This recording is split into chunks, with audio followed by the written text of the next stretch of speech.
hear that? Look at the timing there. Look at that, eh? Just leaving now, you can see that, right?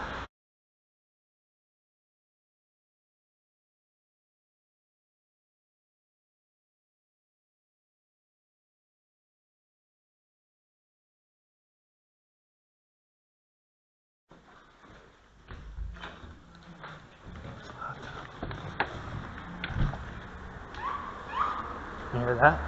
Look at the timing there. Look at that, eh?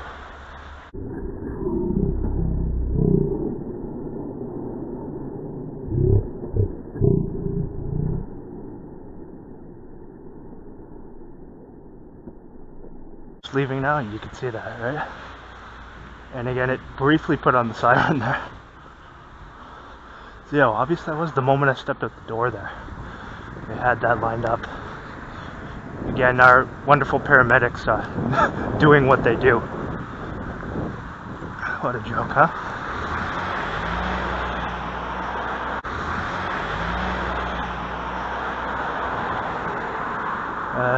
Yeah, there they go.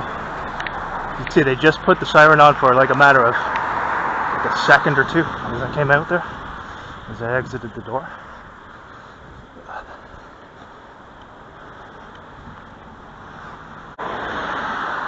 Yeah, that was as soon as I stepped out the door there. See the timing they had there to synchronize that. You've only seen that, what, hundreds and hundreds and hundreds of times, but the precision that was done with was, yeah, you could see, very obvious there. And so now I'm going back, as of tomorrow, to the other place where I used to live there, in Gatineau, Quebec.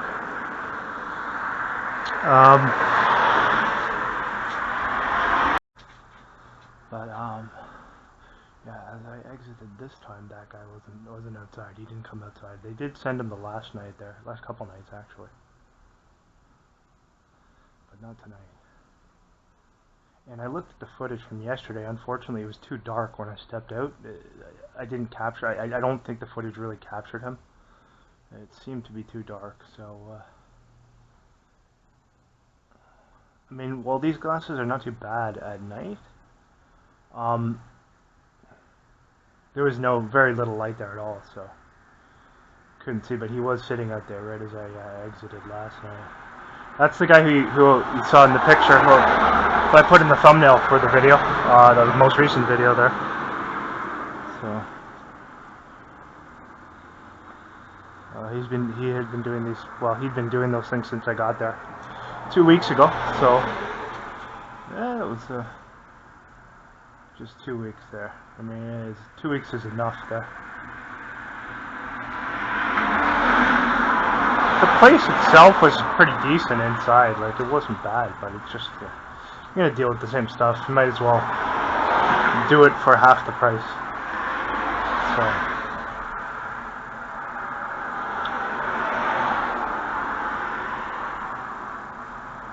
you can see the one tail light off on that vehicle, the left tail light there, missing.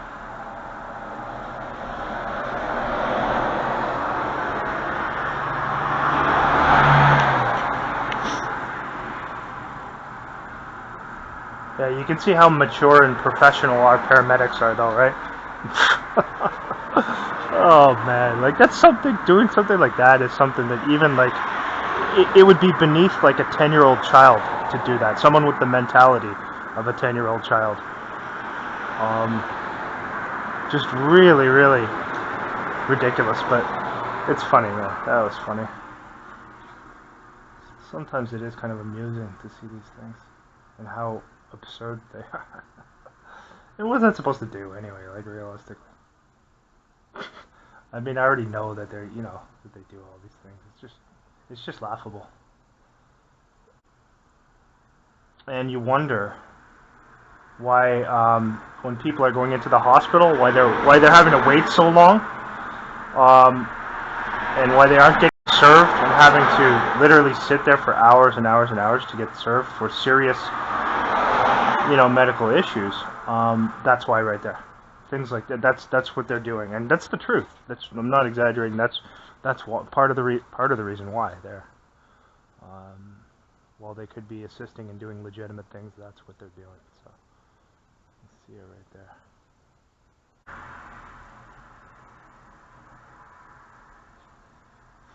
Like I said last night, when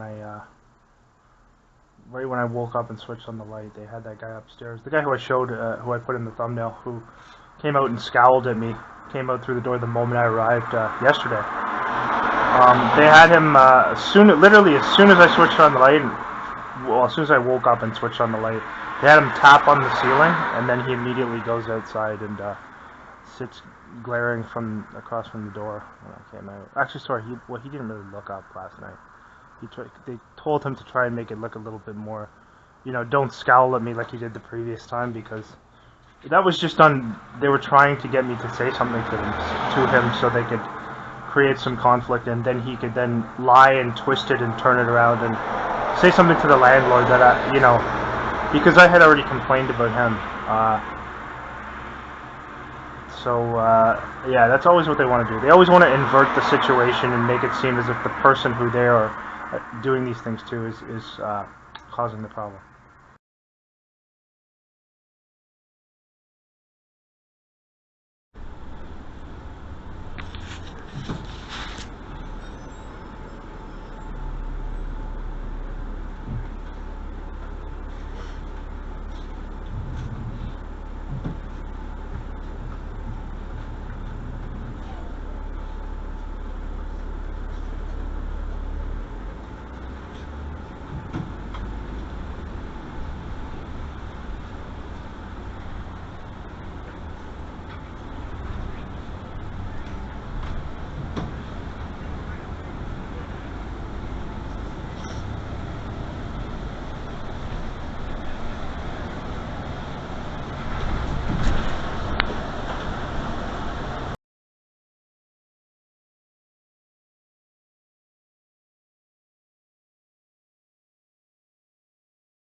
Check this out here.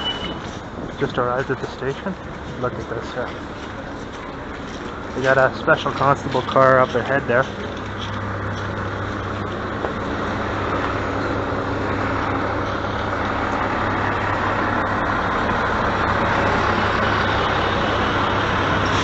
Something fake here for sure.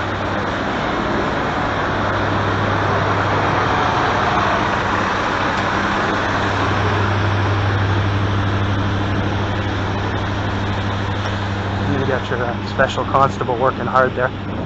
Fake event as well. Oh man, funny. There's the entrance here. Alright, so you gotta go in this. Oh. Yeah.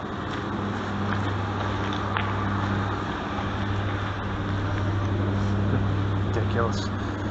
That's funny.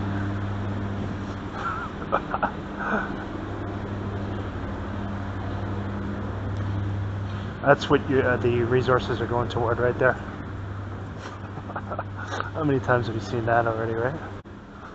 I saw one of the actors there performing his acting role, pretending that there was something legitimate there, standing kind of behind the ambulance there, the special constable guy.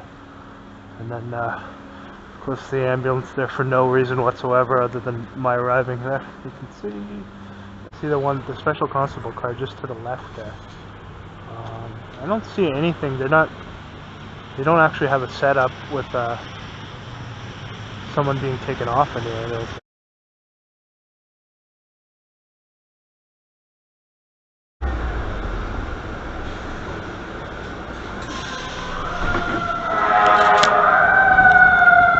I just got off the bus. You can hear that? As I got off, they had that set up. I flipped the glasses on, but accidentally pressed the off button for a minute there, but you could hear that. I just got off. So they had a siren and a fire truck passing just the moment I got off the bus there. Precise timing there. And dealing with nothing, of course, and misusing the siren. There's a one headlight vehicle right there, you can see. That red SUV there. Yeah. So anyway, there you go. You can hear it still? I think it... Oh no, they turned it off now. Turned it off at that point. That's it.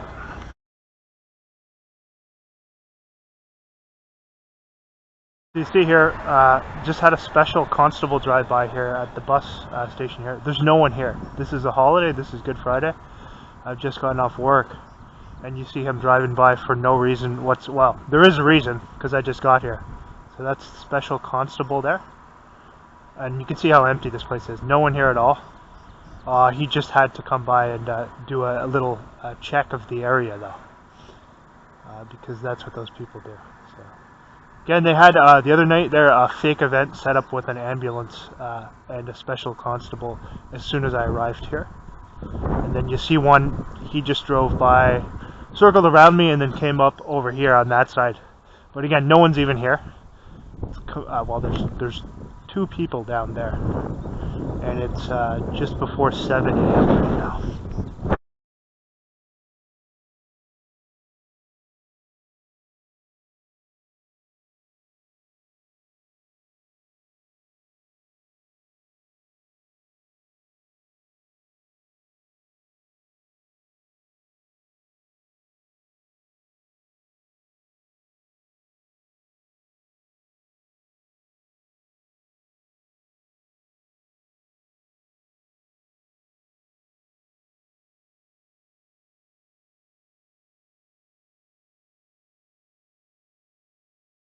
You can see how precise the instructions are. But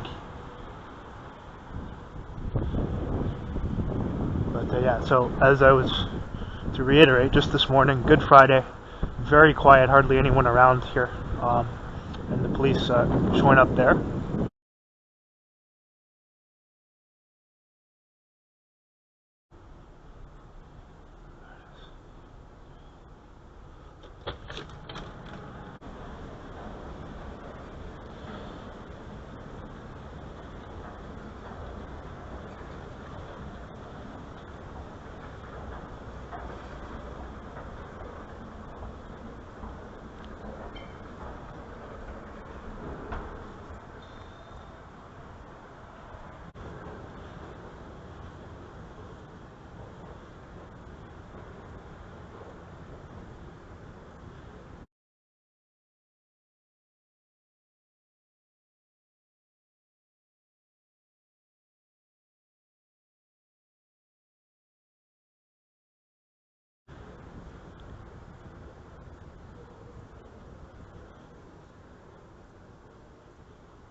Security has to deal with something there. Interesting. You see the 2 security people who are kind of standing in the middle of the floor there. As I just came down, started moving down there a little bit, and then they carried on. And then you heard that person saying something there to the effect of something about a male who they have to quote-unquote deal with. The funny thing that's ironic, it's probably, who knows, maybe they just had her say that. It's funny, because there's not many people in here. Maybe they'll set up something fake up there. I gotta go back up there, so. The funny thing is, this ridiculous thing is that I'm a security guard myself, and these people don't even know that. But,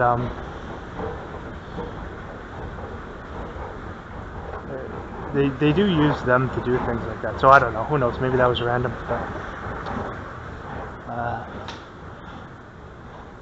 had a few things like that occur in the past where they really kind of made it obvious that they're, but the thing is, like, yeah, you could hear her saying that, and the one guy's like kind of grinning, the one guard, who looked like he's about like 14 years old. Again, they don't know, like, my background is, I have extensive experience in security, and in fact, I was a supervisor for quite a while too. A lot of the people who they hire are just really incompetent. I know that for sure, but there's some good people too who work in that industry, don't get me wrong, but a lot of really incompetent people. Yeah, there was one time in downtown Toronto where I was in an area there near the Yonge and Bloor subway, kind of like a little mini mall there that's in that location. Cumberland something or other, I think it's Cumberland something, Cumberland Terrace or something, I can't remember the exact name. It was right at where the Yonge and Bloor subway is. And that's an interesting stare there from that guy. He looked very lucid. Yeah, and so they had this one guard like just lingering right all around me. Hold on, so you can see now coming back down. Come look at this. Now coming right back down here, right as it comes on. Check it out.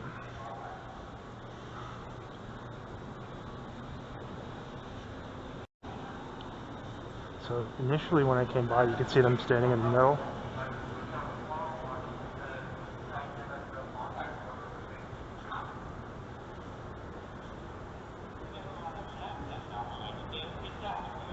Notice now, moving. Notice that? Look at, watch. So as I passed, right, standing right there, now, look at. Notice that. But, yeah, so, that's obvious there. Again, I work in the security industry myself. These people don't know that, though. They've just been told lies or whatever. Told that, you gotta follow this person. And there's hardly anyone in here right now, but I had to go to the bank there. But yeah, there was one time in, this place near the Yonge and Bloor subway in Toronto, and I was down there waiting because I had been going to the library there regularly, the Toronto Reference Library, so I stopped in there just to have something to eat in the lower level there. There's kind of a mini food court, and the guy was continually coming by and kind of just lingering the whole time, the security guard. Eventually what ended up happening was, you could see them there, those two guards. When I came down when I entered and came up, as I was heading towards up here, you could see them standing there. Then they moved forward as I started to come down. Then as I went back down to go to the bank machine, you could also see, right as I came towards them, immediately, as I passed them, they immediately started moving, and you could see them carrying on. So obviously they've been told some ridiculous nonsense. Again, the guard in Toronto, who was kind of really making it obvious,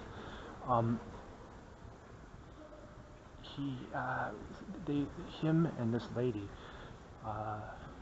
this female guard, had been really like creeping up next to me, so I had my phone on there. And then they came over to me and said, "What are you recording for?" I just said, "Well, because it's really creepy, like the way this guy's like lingering next to me. I'm just sitting here, right? At the table." And then I told her, by the way, I'm a security guard myself, and I was a supervisor for, so I told them that I had, the company that they worked for, I had worked in-house, and I was the supervisor of their guards for that company. Not directly through that company, I was above them, I was in-house, working through a property management company, and we had them as contract guards. So I told her that. I showed her my license. I said, "Yeah, I was a supervisor. I used to manage guards for your company." And then she kind of was like, "Oh, okay." And I said, "I don't know what you've been told about me, but whatever it is, it's lies, right? You don't have to like monitor." And she said, "Look at that." fake. It's fake. Totally fake here. Street theater. Yeah, street theater. Street theater. Probably. I don't know. Oh, maybe not. Maybe not. That could be real. I don't know. There are sometimes in the food court, there are some people who act kind of sketchy, so who knows. This area here, this is the Retail Center in Ottawa, so it's basically like, you know, the biggest main mall. I mean, well, the Toronto Eaton Center is a lot more busy than this place, but kind of similar in that regard. So, yeah, so I showed her my license, and I told her, like, I was a supervisor who used to manage guards for your company. I'm not here to cause any problems. I said, whatever they told you, some lie, that I'm a terrorist or something, it's all lies. So then they the one guy was really hostile, but she kind of said, oh, okay. And then kind of moved on. And again, another day, I have this on video as well, in one of my videos I posted, when I was stopped there at the food court, because I had been at the library, the Toronto Reference Library during the daytime there, and I would go in there for lunch because it was right the closest place to the food court. So they would set up these ridiculous street theater skits with the guards removing some actor. It would be somebody who was obviously sent in to pretend to be causing a disturbance. And they would do it, the one time they did it, okay, so they did one in the morning when I first went in there. They were doing a fake skit where they were, it was obvious a guy who had been sent in to act foolish, and he was saying, don't follow me to them. And they brought him out. It was all staged street theater. And then in the afternoon, as I returned, leaving the library to go to my job, afternoon job, I had to go to the subway, and right at the door, same security guard there just happens to be removing a vagrant, and again, a fake staged street theater skit. So they do often approach security guards to take part in it, but again, those people don't know that I'm a security guard and I'm a supervisor for quite some time. So it's just ridiculous. They just tell them lies and make up a bunch of nonsense and say, oh, you gotta watch this person, whatever. And you can see right there, all I was doing was walking through. But you can see they showed up initially, they were standing, they were told not to make it obvious too, right? Again, as they always tell the stalkers to do. They were told not to, you know, make it obvious, but you could see they moved on both times. As I was coming through, they started to move away. And the one time there, just as I passed, and just as I got on the escalator, you could see they immediately moved on. So all about sending a message, because the people who tell them to do it know that I'll know what it is, right? And it's supposed to make the target feel awkward, like they're being watched everywhere. So one important thing to remember this Easter weekend is that no matter what you may be going through, how difficult things may seem, you got to remember the importance of this time, most definitely. And really, when you think about it, it brings you peace if you have faith, to be able to just reflect during this time and understand that despite all these horrible things that are going on, that you know, Christ gave himself for us, and that those who accept him will be saved. And there may be hardship ahead, but that's okay, you know. Yeah, but yeah, definitely reflect upon that, and strongly encourage those who don't know Christ to come to know him, because the type of peace that you get from knowing that despite all these horrible things that are going on, there is a light at the end of this road that we're traveling on is very, it's very powerful to know that. And you can face any suffering when you know that. It may be hard, you know.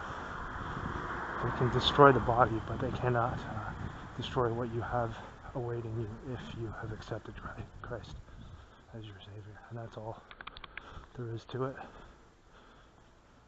So reflect upon that this weekend.